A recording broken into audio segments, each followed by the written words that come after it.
tape is rolling. What I want you to do is introduce yourself, spell your name, and then tell me what class you are, class of whatever. Good. It's Reginald. I'm Reginald Walters. That's Reginald. And the last name is Walters. I came in 1967, but I was kind of a perpetual student because I stayed and didn't want to leave. I guess I didn't want to work. But anyway, I stayed till 1970, late 72 and even 73. And then, much to my parents' dismay, the graduation was in the summer.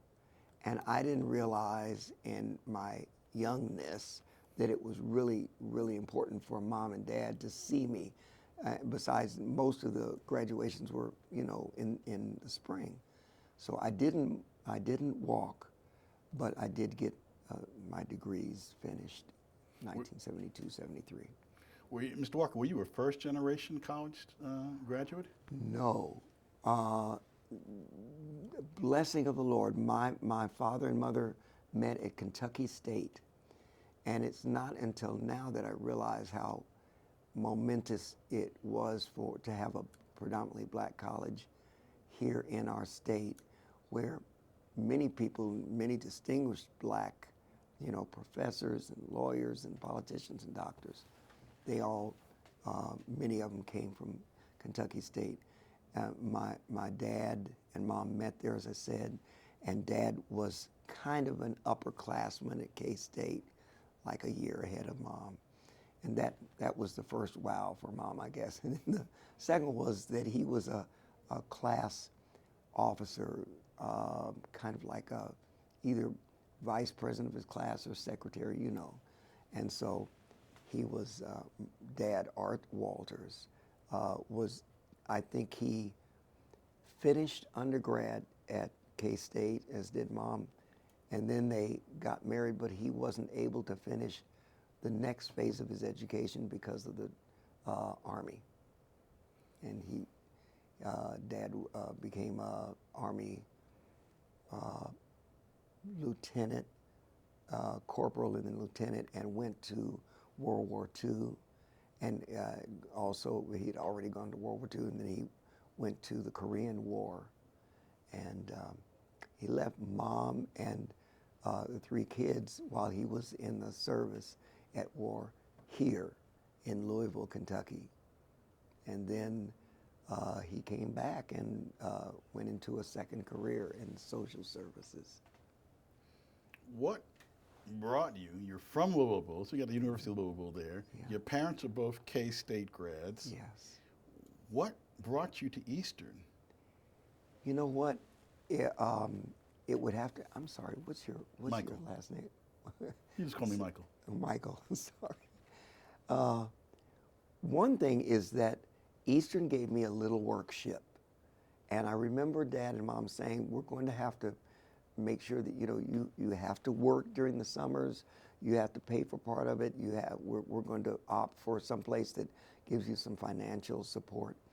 And so I started as a music major. I started my instrument piano late. I started around 15, 16 years old. It was very late for pianists because most of them start at 6 and 7. And so, but I was able to get scholarship offer at IU Small after my audition, and University of Louisville, I think, also at Cincinnati. I remember my dad taking me there to audition, and it just so happened that Mom and Dad were much more able to sustain 4 years with my two sisters coming right behind me, 4 years at Eastern in-state school. And so it was primarily financial. What's your earliest recollections or remembrances about Eastern? Okay, I want to carry this along in a positive flow. You don't carry it any, but whatever flow it is, good, bad, or whatever. Or You're telling your personal story. Yes, I'll tell you. Okay, and this is really a good, I think, setting of the stage for my experience at Eastern, because I came up with my mom and dad from Louisville, and we checked into Keith Hall, Keith, and I put all of my things in there, and it took about maybe 2 hours to get everything in, and Dad helped me. Then we went to do some business. I guess it had to do with the bursar's office and registrations and details. But, but when we returned, I had moved into Keith Hall with another student's equipment and clothes and everything already in place when I moved, and I didn't see the student. But when we got back, all of the students' belongings and clothes and equipment and stereo and music and albums were gone, and mine was there, and there was no note left. But we found out later that it was a Caucasian family, and they just opted not to have me for a roommate.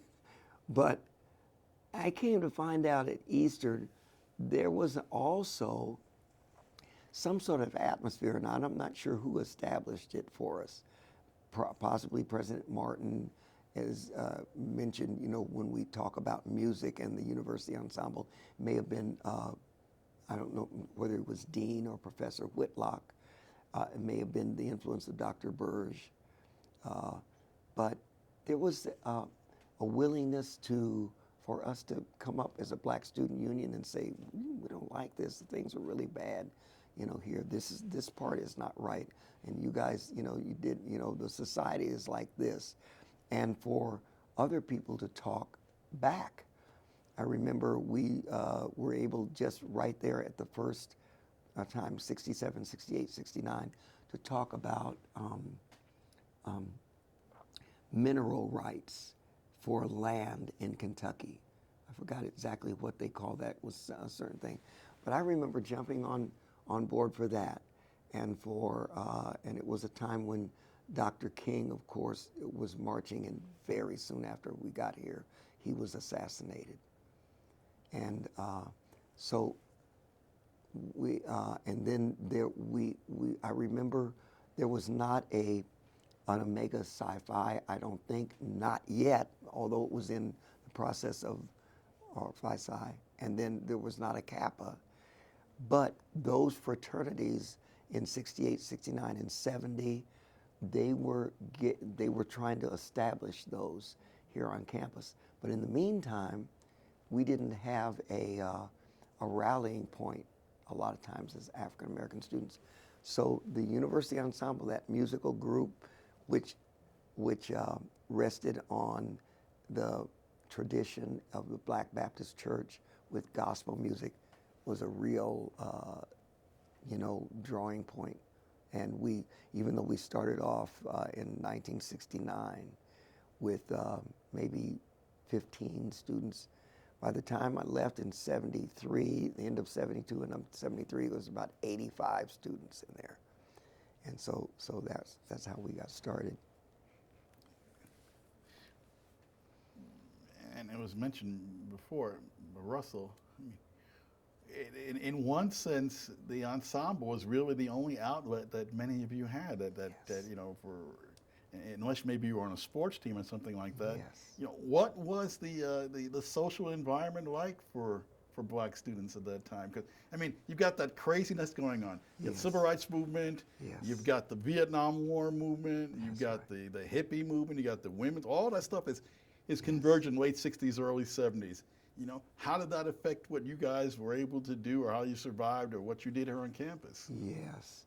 You know what? I think that in my case, you have to be a person that's particularly astute, that knows some of the things that were going on, like the things that you mentioned in Vietnam. And in other words, I personally was aware of those things, but you have to be a pretty more astute than me, let's put it that way, more attuned with your antennas up to that social environment all around you.